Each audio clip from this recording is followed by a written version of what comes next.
di sini. Studi banding yang sebenarnya itu sebenarnya kan bukan fisik ya Pak, tapi juga jiwa ya, jiwa sekolah ini. Nah jiwa sekolah ini seperti apa, dan itu biasanya kalau ya sepintas-pintas ini ya tahu kulit-kulitnya lah. Tapi yang sebenarnya itu sebenarnya kalau bahasa menterenya itu benchmarking ya. Benchmarking itu cobalah yang saya miliki di Riau itu seperti ini. Kalau sama-sama kita membandingkan guru di sana gimana, di sini gimana, kurikulumnya, proses pembelajarannya gimana, dan seterusnya. Itu lalu dicoba dibanding-bandingkan apakah sekiranya dari Riau ada kekurangan atau sama atau mungkin berpihak. Sehingga kita itu datang itu ya jelas sih Pak ya. Tapi tidak apa-apa, ini kan sampai rekreasi Pak ya. Kan hidup itu kan yang pokok bahagia Pak. Jangan pernah mengorbankan kebahagiaan dengan alasan apapun. Kan gitu ya Ibu Bapak ya. Nah saya waktunya singkatnya berapa lama Bu kepala sekolah? Nah itu kan pembantu beliau ya. Jadi ya 10 menit ya. Nah ini kalau gitu 10 menit kan cukup, nama saya udah 2 menit loh Pak gini.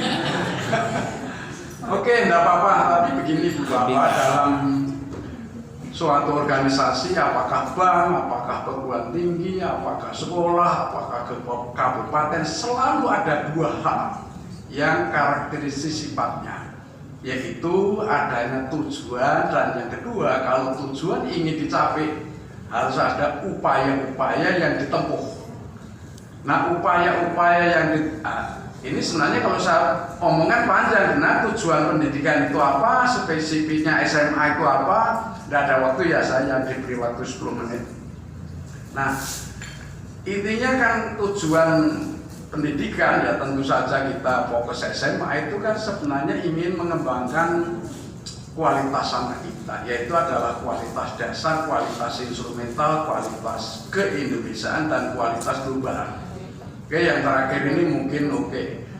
Tetapi yang kualitas dasar itu kan sebenarnya juga sudah di pendidikan dasar ya. Sehingga ketika melanjutkan ke SMA ini apakah kualitas dasarnya bagus atau tidak, ini menjadi pekerjaan rumah Ibu Bapak.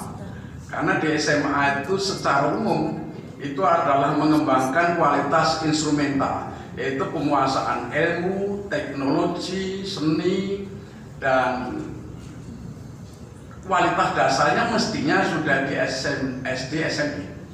Tapi saya nggak yakin benar karena pendidikan di Indonesia itu banyak menyalahi eksistensi anak. Umpamanya SD itu di negara-negara maju itu happy saja Pak, main-mainan, ngantri, cuci piring. Nah, di sini baru masuk langsung matematika, mate itu Pak. Itu kan menyalahi naluri anak. Tapi bagaimana juga orang tuanya kalau menengok anaknya sedang nyapu marah-marah juga. Ini anak saya kok sekolah kok hanya nyapu, hanya ngantri. Nah, ini jadi dua-duanya sudah sesat semua. Ya, artinya lalu sekolahnya tidak mengajarkannya benar berdasarkan pertumbuhan anak, tapi orang tuanya juga nagih seperti itu juga. Jadi sebenarnya kesalahannya sudah kolektif ya. Tapi apapun tujuannya begitu, anak-anak kita ini kita harapkan bisa menguasai ilmu, teknologi, seni. Ilmu itu ada ilmu lunak, ada ilmu keras. Ilmu keras itu ya matematika, fisika, kimia, biologi, astronomi. Terapannya teknologi ragamnya banyak. Ada teknologi konstruksi, manufaktur, transportasi, teknologi komunikasi, teknologi energi, teknologi bio, teknologi bahan. Itu ilmu terapan dari ilmu keras. Tapi ilmu lunak ya kan ada sosiologi, bahasa Indonesia dan seterusnya itu. Lalu terapannya adalah perekayasaan ya Indonesia inilah kira-kira gitu. Nah, aku tidak punya waktu banyak. Dan yang kedua kan upaya-upaya ya Bapak. Kalau tujuan ingin dicapai kan harus ada upaya-upaya, dan kuncinya upaya-upaya yang sukses itu apabila ditempuh secara kolektif. Itu pokok sekali. Suatu sekolah kalau tidak ada keeratan cooperation-nya, kerjasamanya, kebersamaannya, tidak akan mungkin maju. Aku yakin benar yang dibutuhkan sekolah itu adalah teamwork. Teamwork apa? Yang kompak. Tapi kalau bodoh-bodoh nggak bisa. Teamwork yang kompak. Yang kedua cerdas. Yang ketiga adalah dinamis, jangan sampai tidak mengikuti perubahan, karena kehidupan adalah perubahan, dengan atau tanpa kita pasti ada perubahan. Perubahan itu tidak pernah berkesudahan, selalu bersemi tak bertepi. Nah, oleh karena itu dibutuhkan orang yang dinamis, terus yang keempat harmonis, Pak. Ibarat kita main dangdut, main band, main gamelan, tidak boleh seenaknya, Pak. Kita harus seirama, gitu. Tidak boleh seenaknya. Itu berarti penting sekali nanti. Yang terakhir adalah lincah. Yang lincah bukan kepala sekolahnya, Pak. Yang lincah bukan komite sekolahnya. Yang lincah bukan hanya gurunya, semuanya lincah. Maka yang dibutuhkan kecerdasan kolektif, Pak. Jangan sampai yang pinter hanya kepala sekolah, jangan sampai yang pinter hanya gurunya toh, jangan sampai yang pinter hanya komite sekolah toh. Enggak, kita membutuhkan kecerdasan kolektif. Gitu. Maka dari itu peran kepala sekolah itu yang pokok adalah menjadi perekat. Bagaimana supaya ibarat semen, ya Pak, ya ada kerikil, ada pasir, lalu ada air dijadikan satu, menjadi perekat yang cukup kokoh dalam membangun upaya-upaya sekolah itu. Nah, itu kira-kira yang paling penting ya Pak. Saya karena tidak ada waktu, saya loncat saja tentang komite sekolah yang tadi sudah disinggung oleh Ibu Kepala Sekolah. Intinya komite sekolah itu kan sebenarnya ditulis pertama kan tahun 2002 ya Pak ya. Mungkin saya ceritakan sedikit ya Pak. Saya ini orang murtad Pak. Jadi saya itu orang arsitektur, sarjana muda, sarjana penuh teknik sipil, lulus 76, 77 jadi dosen IKIP Pak. Nah kalau aku ahli teknik siapa yang percaya Pak? Orang IKIP nggak dipercaya Pak. Ya pasti ahli pendidikan guru kan. Maka tahun 78 saya sekolah ke Inggris sudah murtad di bidang pendidikan saya. 2 tahun di sana, tahun 80 nikah, 82 ke Amerika Serikat, murtad lagi. Karena apa? Ketika aku pulang dari Inggris, sudah banyak dokter pendidikan, sudah banyak profesor. Kalau saya ingin istilahnya balapan bahasa Indonesia berlomba, ingin berlomba, nggak senang bersaing, berlomba. Kalau bersaing itu kan satu menang, satu kalah. Masa Anda bisa bahagia atas penderitaan orang lain, Pak? Bisa enggak? Jangan niru tinju loh, itu kehidupan gila itu, Pak. Masa kita bahagia atas penderitaan orang lain ya? Itu kan hukum-hukum ketetapannya disalah, karena kita hidup kita dalam sumbu-sumbu ciptaannya ya. Nah,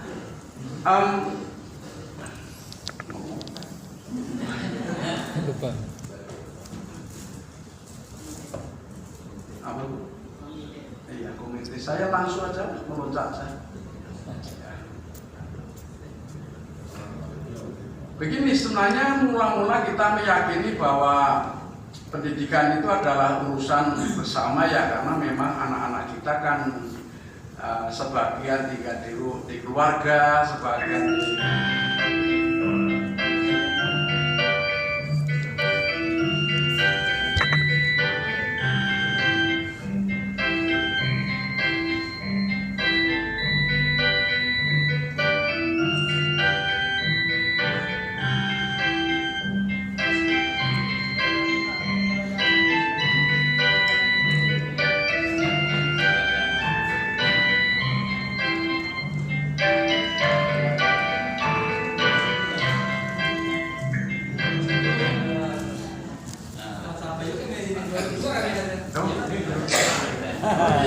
Sabar, mantap. Sudah selesai,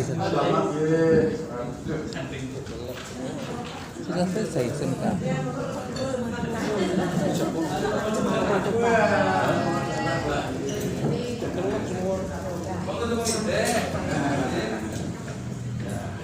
Oke.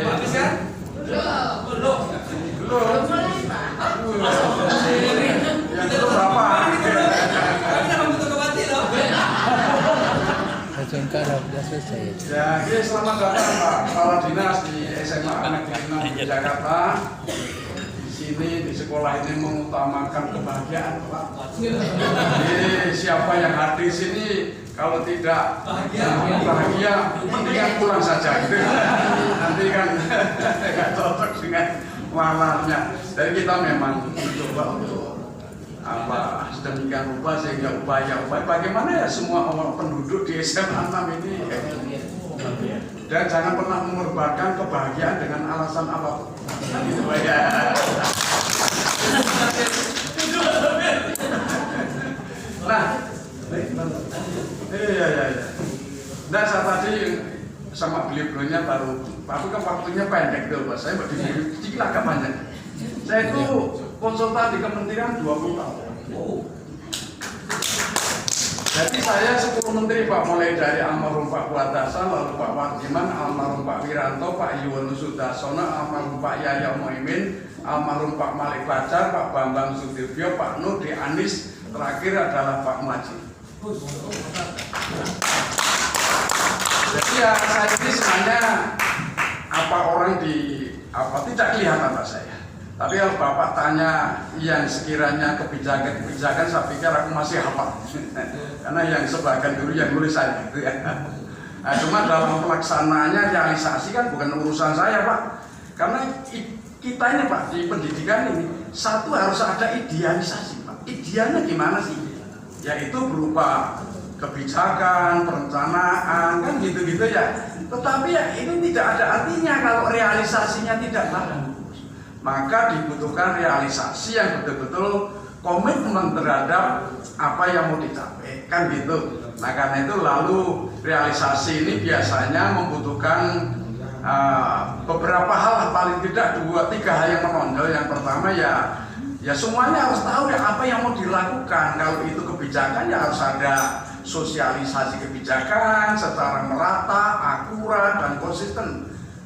Tapi yang kedua kan sumber daya yang diperlukan untuk melakukan realisasi, pelaksanaan, implementasi kan juga harus memadai.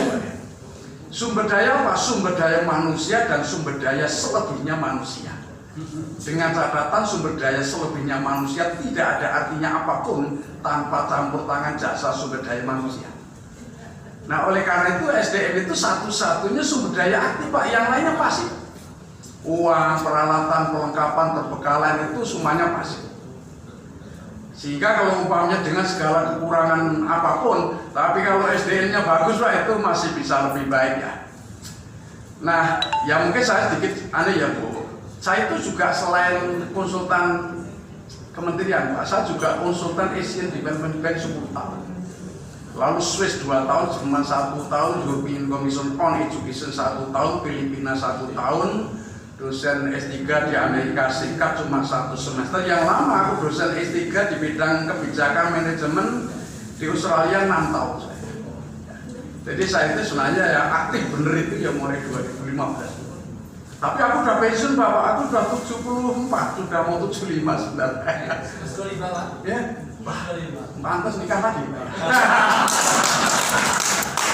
Jangan membuat masalah kepada ibu-ibu.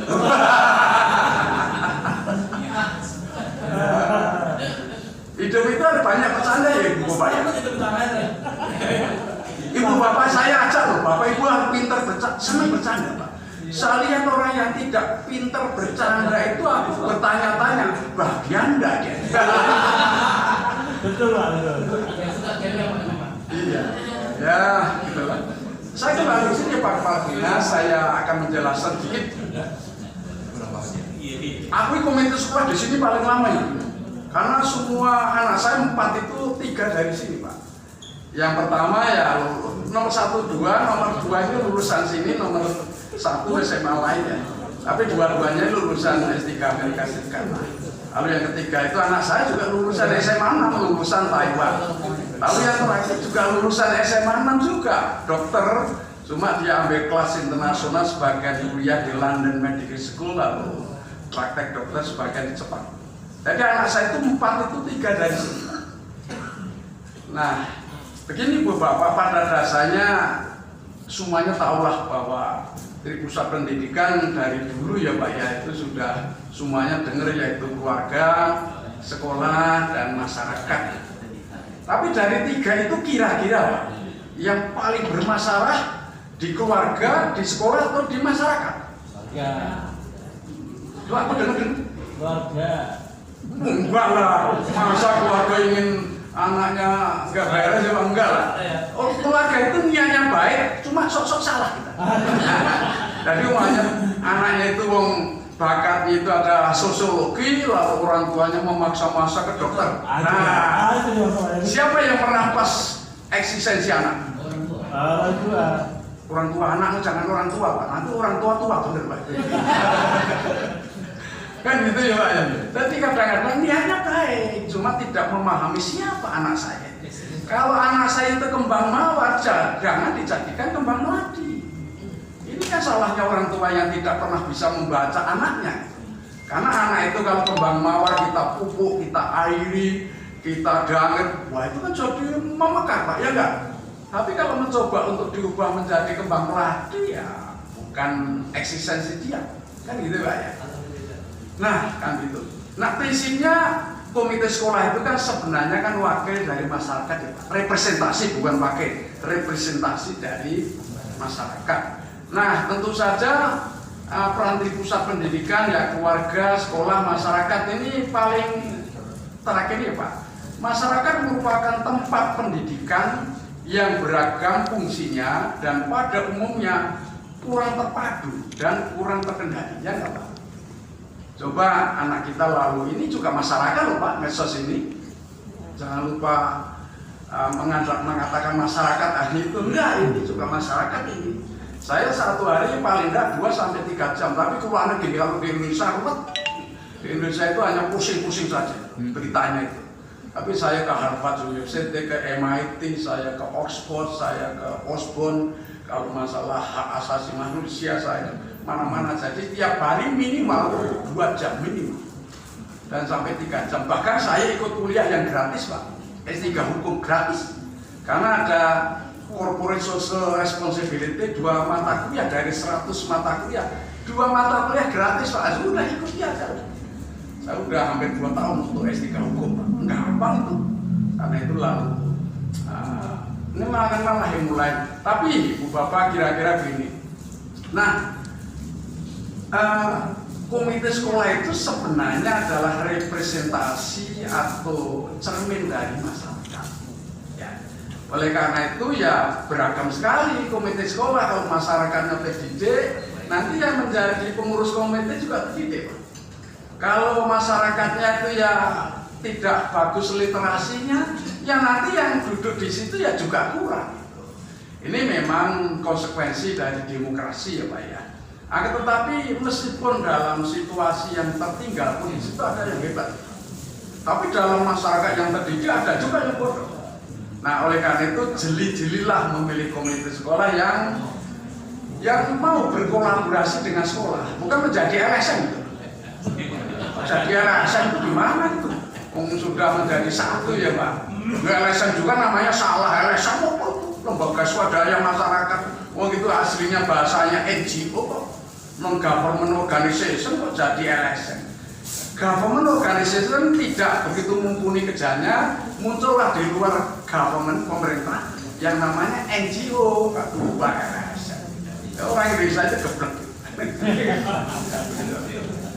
Nah, maka peran komite sekolah, Pak Bapak Ibu, maaf sekali saya itu tidak tergolong orang selalu patuh. Kalau kementerian kan peran kepala komite sekolah nyapa, kok melarat sekali tuh? Aku tidak pernah ngikuti otak-otak yang goblok-goblok itu, nggak mau. Saya punya otak yang saya bisa berpikir lebih daripada sekedar regulasi. Kalau Anda mengikuti persis regulasi, bisakah sekolahmu maju? Bisa nggak? Nggak bisa, karena tergantung SDM-nya. Regulasi sejelek apapun, kalau Bapak Ibu guru, komite sekolah, kepala sekolah hebat, jadilah. Di situ itu, Pak. Jadi letaknya sebenarnya adalah pada sumber daya manusia. Kalau sekolah ya kepala sekolah, wakil-wakilnya, Bapak Ibu guru, lalu siswanya, tenaga pendidiknya, lalu yang dari masyarakat ya komite sekolah ini gitu. Nah, ini saya tulis Ibu Bapak, tidak perlu saya bacakan semua, ada kurang lebih perannya itu berapa. Kalau nggak keliru 18. Kalau Anda ikuti peraturan menteri melarat atau miskin hanya 4. Makanya jangan sampai niru-niru. Bu, itu kan peraturan itu kan minimal. Kalau Bapak Ibu menambahi asal tidak bertentangan dengan regulasi yang ada, kan boleh kan? Ya kan? Yang sering kalau ditiru malah bukan peraturan tapi itu loh, 4C itu loh. Critical thinking, creativity, lalu collaboration and communication. Otaknya marah sekali itu. Saya saja punya 50 kok. Kok hanya 4 gitu ya. Tapi kadang-kadang orang kita kan burung beo, Pak, meco. Burung beo itu ya suka imitasi lah. Pokoknya sudah dari bahasa Inggris orang mesti bener gitu lah. Itu otaknya goblok gitu. Nggak bisa. Saya harus ngomong apa adanya. Saya itu orangnya polos, Pak. Mungkin karena didikan asing ya. Jadi ya tidak, ya. Tapi ya bohong itu perlu.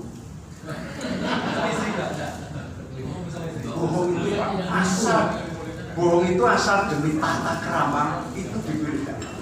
Umpamanya dengan istri ya Pak. Oh, begitu ya. Tinggal 5 menit. Begitu ya. Ya nggak ada ibu kepala sekolah lama.